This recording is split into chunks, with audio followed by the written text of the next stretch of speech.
Something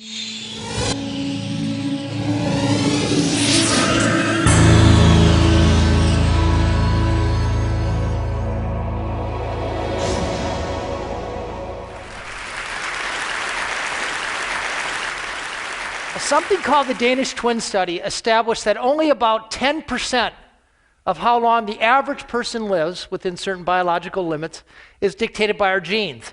The other 90% is dictated by our lifestyle. So the premise of Blue Zone is if we can find the optimal lifestyle of longevity, we can come up with a de facto formula for longevity. But if you ask the average American what the optimal formula of longevity is, they probably couldn't tell you. They've probably heard of the South Beach diet or the Atkins diet, and you have the USDA food pyramid. There's what Oprah tells us. There's what Dr. Oz tells us. The fact of the matter is there's a lot of confusion around what really helps us live longer better. Should you be running marathons or doing yoga? Should you eat organic meat or should you be eating tofu? When it comes to supplements, should you be taking them? How about these hormones or resveratrol? And does purpose play into it? Spirituality, and how about how we socialize? Well, our approach to finding longevity was to team up with National Geographic and the National Institute on Aging to find the 4 demographically confirmed areas that are geographically defined, and then bring a team of experts in there to methodically go through exactly what these people do to distill down the cross-cultural distillation. And at the end of this, I'm going to tell you what that distillation is. But first, I'd like to debunk some common myths when it comes to longevity. And the first myth is if you try really hard, you can live to be 100. False.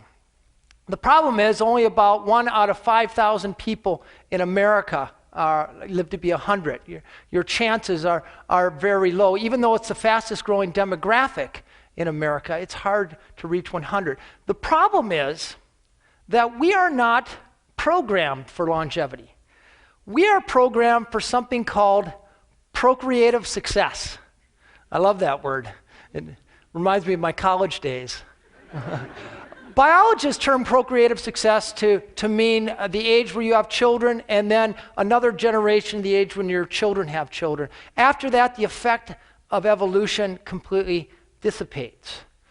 If you're a mammal, if you're a rat or an elephant or a human in between, it's the same story. So to make it to age 100, you not only have to have had a very good lifestyle, you also have to have won the genetic lottery. The second myth is there are treatments that can help slow, reverse, or even stop aging. False. When you think of it, there's 99 things that can age us. Deprive your brain of oxygen for just a few minutes, those brain cells die, they never come back. Play tennis too hard on your knees, ruin your cartilage. That cartilage never comes back. Our arteries can clog, our brains can gunk up with plaque, and we can get Alzheimer's. There's just too many things to go wrong. Our bodies have 35 trillion cells. Trillion with the T, we're talking national debt numbers here.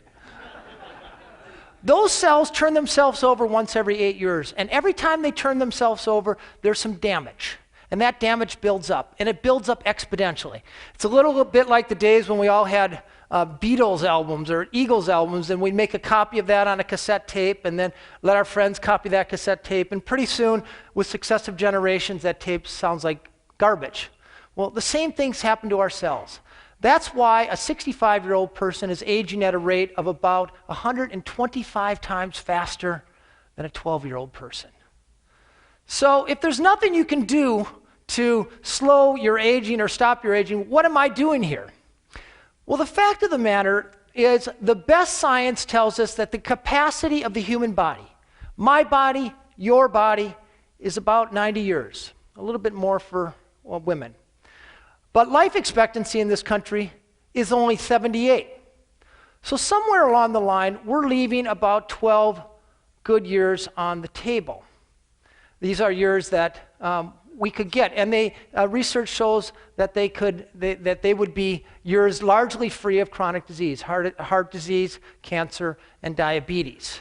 We think the best way to get these missing years is to look at the cultures around the world that are actually experiencing them. Areas where people are living to age 100 at rates up to 10 times greater than we are. Areas where the life expectancy is an extra dozen years, and the rate of middle-age mortality is a fraction of what it is in this country. We found our first blue zone about 125 miles off the coast of Italy on the island of Sardinia, and not the entire island. The island's about 1.4 million people, but only up in the highlands, an area called the Nuoro province. And here we have this area where men live the longest, about 10 times more centenarians than we have here in America. And this is a place where people not only reach age 100, they do so with extraordinary vigor. Places where 102-year-olds still ride their bike to work, chop wood, and can beat a guy 60 years younger than them. Their history actually goes back to about the time of Christ. It's actually a Bronze Age culture that's been isolated. Because the land is so infertile, they're largely shepherds, which occasions regular low-intensity physical activity. Their diet is mostly plant-based, accentuated with foods that they can carry into the fields. They came up with an unleavened whole wheat bread called nota musica, made out of durum wheat, a type of cheese made from grass-fed animals, so it's hot. The cheese is high in omega-3 fatty acids instead of omega-6 fatty acids from corn-fed animals, and a type of wine that has 3 times the level of polyphenols than any known wine in the world. It's called Cananao. But the real secret, I think, lies more in the way that they organize their society. And one of the most salient elements of the Sardinian society is how they treat older people. You ever notice here in America, social equity seems to peak at about age 24? Just look at the advertisements. Here in Sardinia, the older you get, the more equity you have, the more wisdom you're celebrated for. You go into the bars in Sardinia, instead of seeing the Sports Illustrated swimsuit calendar, you see the Centenarian of the Month calendar. This, as it turns out, is not only good for your aging parents to keep them close to the family. It imparts about 4 to 6 years of extra life expectancy. Research shows it's also good for the children of those families who have lower rates of mortality and lower rates of disease. That's called the grandmother effect. We found our second blue zone on the other side of the planet, about 800 miles south of Tokyo on the archipelago of Okinawa. Okinawa is actually 161 small islands. And in the northern part of the main island, this is ground zero for world longevity. This is a place where the oldest living female population is found. It's a place where people have the longest disability-free life expectancy in the world. They have what we want. They live a long time and tend to die in their sleep very quickly. And often, I can tell you, after sex. They live about 7 good years longer than the average American, 5 times as many centenarians as we have in America, 1/5 the rate of colon and breast cancer, big killers here in America, and 1/6 the rate of cardiovascular disease. And the fact that this culture has yielded these numbers suggests strongly they have something to teach us. What do? Once again, a plant-based diet full of vegetables with lots of color in them, and they eat about 8 times as much tofu as Americans do. More significant than what they eat is how they eat it. They have all kinds of little strategies to keep from overeating, which, as you know, is a big problem here in America. A few of the strategies we observe, they eat off of smaller plates. So they tend to eat fewer calories at every sitting. Instead of serving family style, where you can sort of mindlessly eat as you're talking, they serve at the counter, put the food away, and then bring it to the table. They also have a 3,000-year-old adage, which I think is the greatest sort of diet suggestion ever invented. It was invented by Confucius. And that diet is known as the Hara Hachi Bu diet. It's simply a little saying these people say before their meal to remind them to stop eating when their stomach is 20% full. It takes about a half hour for that full feeling to go travel from your belly to your brain. And by remembering to stop at 80%, it helps keep you from doing that very thing. But like Sardinia, Okinawa has a few social constructs that we can associate with longevity. We know that isolation kills. 15 years ago, the average American had 3 good friends. We're down to 1.5 right now. If you were lucky enough to be born in Okinawa, you were born into a system where you automatically have a half a dozen friends with whom you travel through life. They call it a moai. And if you're in a moai, you're expected to share the bounty if you encounter luck. And if things go bad, a child gets sick, a parent dies, You always have somebody who has your back. This particular Moai, these 5 ladies have been together for 97 years. Their average age is 102. Typically in America, we've divided our adult life up into 2 sections. There's our work life, where we're productive, and then one day, boom, we retire. And typically that is meant retiring to the easy chair or going down to Arizona to play golf. In the Okinawan language, there's not even a word for retirement. Instead, there's one word that imbues your entire life, and that word is ikigai. And roughly translated, it means the reason for which you wake up in the morning. And for this 102-year-old karate master, his ikigai was carrying forth this martial art. For this 100-year-old fisherman, it was continuing to catch fish for his family 3 times a week. And this is a question. The National Institute on Aging actually gave us a questionnaire to give these centenarians. And one of the questions, they were very culturally astute people put the questionnaire. One of the questions was, what is your ikigai? They instantly knew why they woke up in the morning. For this 102-year-old woman, her ikigai was simply her great-great-great-granddaughter. 2 girls separated in age by 101.5 years. And I asked her what it felt like to hold a great-great-great-granddaughter, and she put her head back and she said, it feels like leaping into heaven. I thought that was a wonderful thought. My editor at Geographic wanted me to find America's blue zone, and for a while we looked on the prairies of Minnesota, where actually there's a very high proportion of centenarians, but that's because all the young people left. So we turned to the data again, and we found America's longest lived population among the Seventh-day Adventists concentrated in and around Loma Linda, California. Adventists are conservative Methodists. They celebrate their Sabbath from sunset on Friday till sunset on Saturday, a 24-hour sanctuary in time, they call it. And they follow 5 little habits that conveys to them extraordinary longevity, comparatively speaking. In America here, life expectancy for the average woman is 80, but for an Adventist woman, their life expectancy is 89, and the difference is even more pronounced among men, who are expected to live about 11 years longer than their American counterparts. Now, this is a study that followed about 70,000 people for 30 years, sterling study, and I think it supremely illustrates the premise of this Blue Zone project. This is a heterogeneous community. It's white, black, Hispanic, Asian. The only thing they have in common are a set of very small lifestyle habits that they follow ritualistically for most of their lives. They take their diet directly from the Bible, Genesis chapter 1, verse 26, where God talks about legumes and seeds, and on one more stanza about green plants, ostensibly missing his meat. They take this sanctuary in time very serious. For 24 hours every week, no matter how busy they are, how stressed out they are at work, where the kids need to be driven, they stop everything and they focus on their God, their social network, and then hardwired right in the religion are nature walks.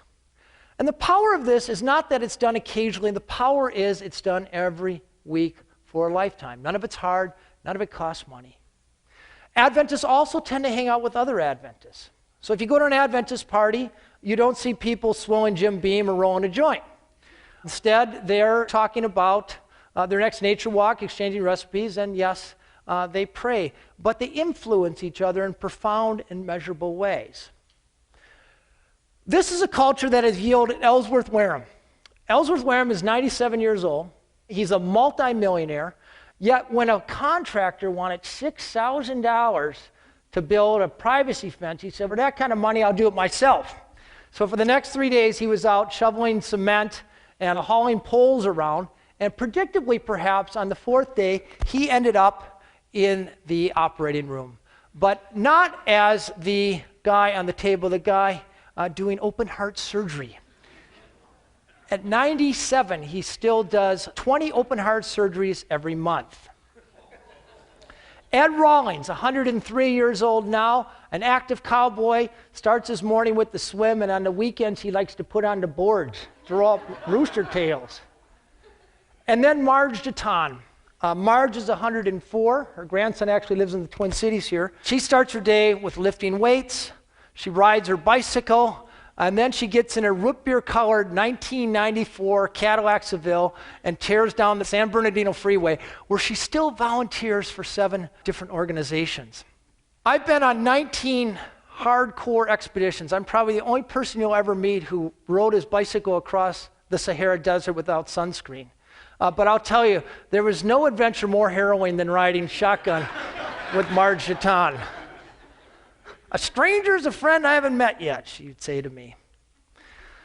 So what are the common denominators in these 3 cultures? What are the things that they all do? And we managed to boil it down to 9. In fact, we've done 2 more Blue Zone expeditions since this, and these common denominators hold true. And the first one, and I'm about to utter a heresy here, none of them exercise. At least the way we think of exercise. Instead, they set up their lives so that they're constantly nudged into physical activity. These 100-year-old Okinawan women are getting up and down off the ground. They sit on the floor 30 or 40 times a day. The Sardinians live in vertical houses, up and down the stairs. Every trip to the store or to church or to the friend's house occasions a walk. They don't have any conveniences. There's not a button to push to do yard work or housework. If they want to mix up a cake, they're doing it by hand. That's physical activity. That burns calories just as much as going on the treadmill does. When they do intentional physical activity, it's things they enjoy. They tend to walk, the only proven way to stave off cognitive decline, and they all tend to have a garden. They know how to set up their life in the right way so they have the right outlook. Each of these cultures take time to downshift. The Sardinians pray, the Seventh-day Adventists pray, the Okinawans have this ancestor veneration. But when you're in a hurry or stressed out, that triggers something called the inflammatory response, which is associated with everything from Alzheimer's disease to cardiovascular disease. When you slow down for 15 minutes a day, you turn that inflammatory state into a more anti-inflammatory state. They have vocabulary for sense of purpose. Ikigai, like the Okinawans.